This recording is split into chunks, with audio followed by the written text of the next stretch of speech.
Welcome to Surviving Roots, the podcast where we navigate the messy, beautiful work of healing and growth. I'm your host, Cari, and this is your space to breathe, reflect, and find strength. Whether you're breaking free from old patterns, healing from loss, or rebuilding your story one small step at a time, you're in the right place. So take a deep breath, give yourself this time, and let's uncover the tools to move forward with courage. This podcast is for you. Hey everyone, welcome back to Surviving Roots. I'm back with another solo episode today, sharing my personal experiences and thoughts on rejection. It's a beautiful day in Miami with a wonderful cool breeze, the kind that makes you want to actually step outside and breathe it all in. And I woke up feeling really grateful today. Probably because I just survived a weekend of solo parenting while my husband was off traveling. And listen, while it was definitely more juggling, I got so much quality time with my kids. Honestly, I'm even surprised he even goes on business trips anymore to close deals and make money, because let's be real, it costs more when he leaves me alone with them. We do all the things mommy loves, which means less bike riding in the parks and more fabulous lunch spots, shopping, movies, ice cream. But I'm grateful. I'm so grateful. And right now I'm sitting in my living room in my sweats after a nice hike through Italy on my Peloton with my 8-pound weighted vest. It's my new addiction. And thinking about this episode. I know you can't see me, but I want you to know I'm here, I'm settled, and I'm excited to share this episode with you today in hopes that you feel seen, understood, and validated. Whether this is your story or it's someone you love who needs to hear this, I hope this episode finds the right ears. And I also just had the yummiest breakfast: fried eggs and butter, sliced tomato on sourdough bread with sea salt, and way too many cups of coffee to admit. But I'm fueled up. I'm ready to get into it. So let's begin. What if every rejection you've ever faced wasn't actually rejection at all? What if it was a signpost pointing you in the direction you were always meant to go? Today, I'm sharing personal experiences that changed the way that I see rejection forever. Let's start with the estrangement from my mother. For me, rejection started long before I ever recognized it as rejection. It started with my mother. At 31, I made the hardest decision of my life. I chose estrangement. And let me tell you, that level of rejection, it's deep. It seeps into the cracks of who we are. It tells you lies about yourself. You're unlovable. You're hard to love. You're difficult. You're too much. You're not enough. And for a long time, I believed those lies. I internalized them. I kept trying to be better, as if I were perfect enough, maybe the love would finally come. But here's the thing. You can't build a connection with someone who is completely disconnected from themselves. It's like trying to charge your phone with a dead outlet.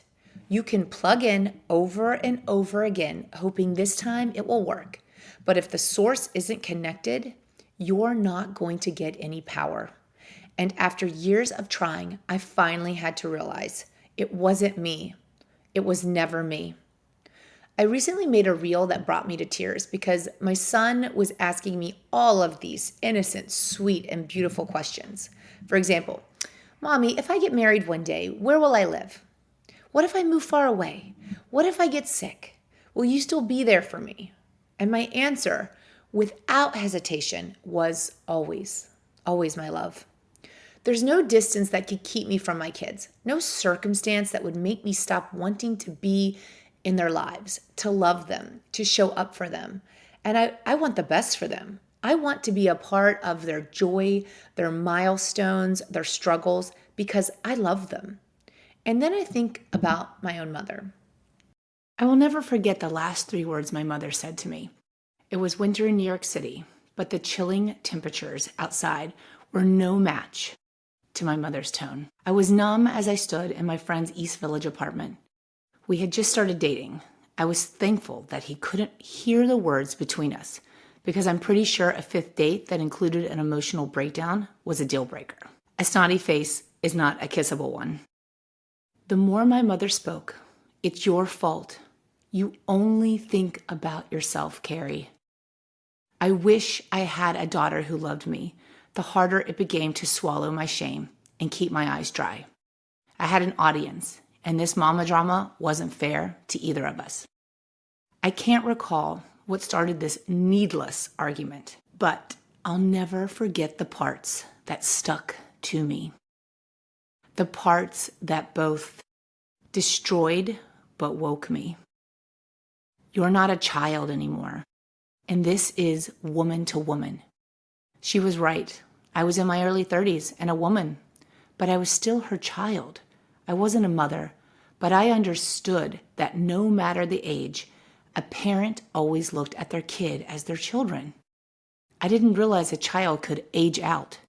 Age is just a number, not a force of nature. Not just her words, but what they meant showed me what her feelings were capable of towards me. More like incapable. It stabbed me. These fresh wounds allowed abandonment to seep in while my good stuff bled out. The good stuff always got damaged by the toxic shit, doesn't it? Why couldn't abandonment replace guilt or sadness instead of robbing me of the joy and ease I felt in the moment before the phone rang? I regretted answering her call that night. Maybe if I hadn't, our story would have been dramatically different. Even though we spoke weekly on the phone over the years, somehow the conversation always turned into her hardships, her struggles, or why her life was unfair. Every topic somehow got trapped in her emotional prison, and I was her cellmate. I would silence my voice, my needs, and my feelings the best I could, not to risk a dramatic blowout in the list of reasons why I could never understand. The expectation that my mother would call to see how I'm feeling, or to let me know that she's there for me, or that she was ever just sorry. My great expectations of her naturally included affection and unconditional love. I missed the memo. 17 years later, I felt like she never forgave me for choosing me that summer when I was 14, for choosing a happier way. She resented me for ruining her life. If only I had known then what I know now. Her problems existed before I was born. Her life wasn't my responsibility. And her final words to me that evening, which I'm not going to share, but I can't recall what happened next. The taste of my tears or the silence from the call as I hung up. Shockingly, it was those three words that did it. Something clicked. That night in New York City was 15 years ago. That was the last time I ever heard my mother's voice. I mean, that woman. There's so many things we need to look at when it comes to estrangement, like trust, abandonment, and the implications of our choices. Because we become the choices that we make. And yes, there are difficult sacrifices that we must make to save ourselves. So if you're experiencing or have ever experienced estrangement or toxic relationships with people that are supposed to love you unconditionally, I see you. I get you. And when our parents won't change, or someone that's hurting us, that's supposed to love us, any kind of toxic relationship won't change, then we must change how we see them. To let go of the belief that all parents are good and our sense of entitlement that we deserve one of the great ones, so we can begin to heal and be the people that we were born to be, that we want to be. Someone who chose to go through life without seeing me, without knowing if I'm okay, without ever meeting her grandchildren. And I can't comprehend that. I can't wrap my mind around the idea of choosing distance, choosing detachment, choosing not to know. And that's when it hit me. I can't understand her because I am nothing like her. And just like that, I had a choice to heal. Just like she did. She did too. And it's been a long road to healing. It took me years, decades honestly, to understand that rejection wasn't about me, that the love I didn't receive from my mother had nothing to do with my worth. And yet for so long, I tied my worth to everything outside of me. If someone said yes to me, I felt validated. If they said no, I felt like I had failed. And that's a dangerous way to live, because when you are constantly looking for proof of your worth out there, you will always feel like you're falling short. The truth is, my healing truly began. Actually, no. The truth is, my healing didn't truly begin until I stopped performing, until I stopped faking it, until I stopped trying to outrun the pain and finally sat with it. It wasn't until a few years ago, 3 years ago, to be exact, that I turned inward, spoke up, and started really doing the work. And if I could go back and tell my younger self anything, it would be this: start now. Don't wait. Don't waste years trying to prove your worth. You don't have to fake it till you make it, because you'll never make it if you're faking it. We think we're broken, but we're not. We go through life thinking we're broken, that our rejection wounds are just proof of all the ways we don't measure up. But what if we're not broken at all? What if we're just becoming? I look back now and I realize every rejection I ever got was actually guiding me somewhere better. Every no I received protected me from something that wasn't meant for me, even if that means my own mother. That's the thing. That's really one of the hardest rejection wounds that I can even speak for. And again, I'm just like you. I'm a person, trying to figure out life, trying to be the person they want to be, trying to be the mother I never had. And I just want to be, I don't even want to say I want to be happy. I'll take all the emotions now because I know I can handle them. I just want peace, because peace is the prize, people. Peace is something money can't buy. Peace comes from within. Peace is truly being wealthy. And that rejection from my mother, that mother wound, was nothing to do with me. It was the key to my freedom, because I would not be here today living this life, being the woman, being the mother, having this marriage, if I still had that toxicity in my life. I mean, this is my mother, you all. Like, this is the person who gave me life. So to be rejected from that individual, that's something you really got to deal with. But this is rejection from anyone. A friendship, a toxic relationship. Rejection sucks, but the only thing you can do is change your perspective on it, because rejection truly is what if there's a better way? What if there's a different way, so you can create the path to the life that you've always dreamed of? Imagine that each choice is a shovel and you are digging a new path with your choices and your power, leading you to the life you've always dreamed on, a journey full of peace and power. And everyone can say, oh, well, estrangement, how do you know if you made the right choice? Do you know how I know if I made the right choice?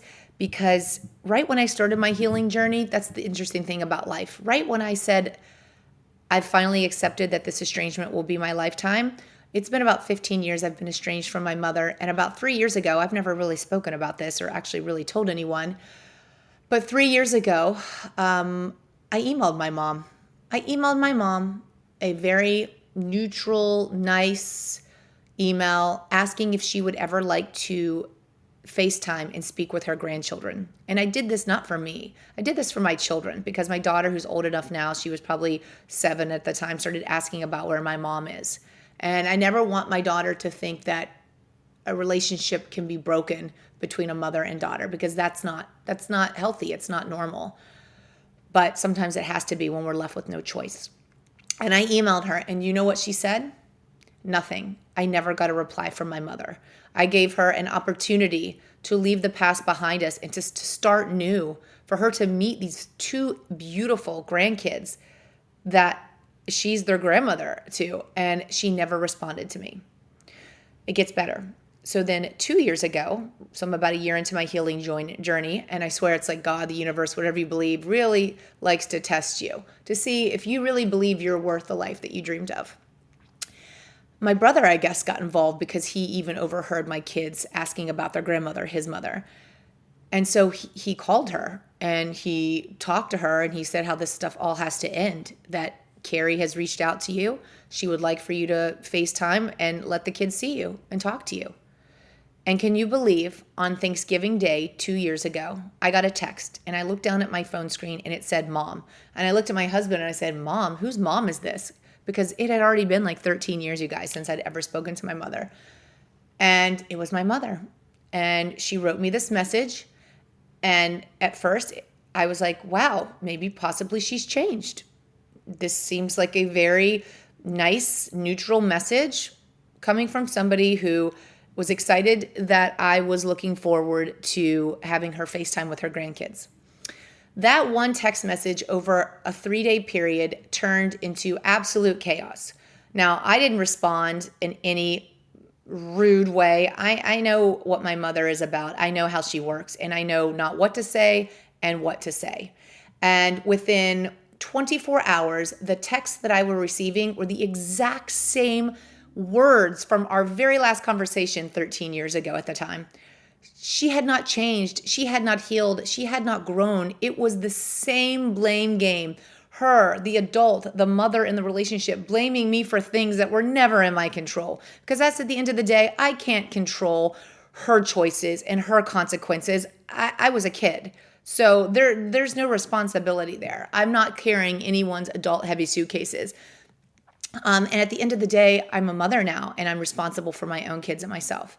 So it was terrifying to see that she was the exact same person that she's always been and having the exact conversations in the exact same words. And in a way, it broke my heart because I finally knew that relationship was never going to work and that I had to protect my kids just like no one ever protected me growing up. So what did I do? I wished her well. I told her I think healing still needs to take place, and then I wished her well. And then I had compassion for her because it's a shame that she never got to truly live the life that she deserved or to be the woman or the mother that maybe she could have been, and that I really wished her well, and then I prayed for her. And then I blocked her number, and that was 2 years ago. So how do you know if estrangement is the right decision? Listen, you can listen to statistics. You can take advice from friends who have amazing mothers. You can, what religion you believe in your faith can guilt you into forgiveness. But you got one life, and this is your one chance. And sometimes life is hard and you have to make tough decisions, but you have the power to make the choices that you need to make to create the life that you've always dreamt of. So no one can tell you what's right or wrong. You have to listen to your gut because your gut will always tug you in the right direction. So every no I've received protected me from something that wasn't meant for me. Every door that didn't open led me to the ones that were mine to walk through. Rejection isn't rejection. It's protection. It's direction. It's the universe saying, not this way instead. But in order to see that, you have to stop resisting. You have to stop making rejection mean something about you. So here's what I want you to leave with today. Rejection isn't rejection, it's redirection. The no you got, it's just a not yet. The thing you thought that was meant for you, maybe it was actually something that would have held you back. So like my grandma Jo always said, don't worry about that mule going blind. Just keep loading the wagon. Keep going, keep showing up. Keep trusting that everything that is meant for you is still on its way. And please give yourself the same grace, the love, and the encouragement that you would so easily give to others. You deserve it. I love you all. Thanks for being here. And I'll see you next week on Surviving Roots. Have a beautiful day. Thank you for joining me for this week's episode of Surviving Roots. I hope it gave you something meaningful to carry with you. Let's keep this conversation going. Find me on Instagram at cari.fund, where I'll share more from the show. Don't forget to subscribe, leave a review, and share this with someone who needs it. And remember, we are the choices that we make.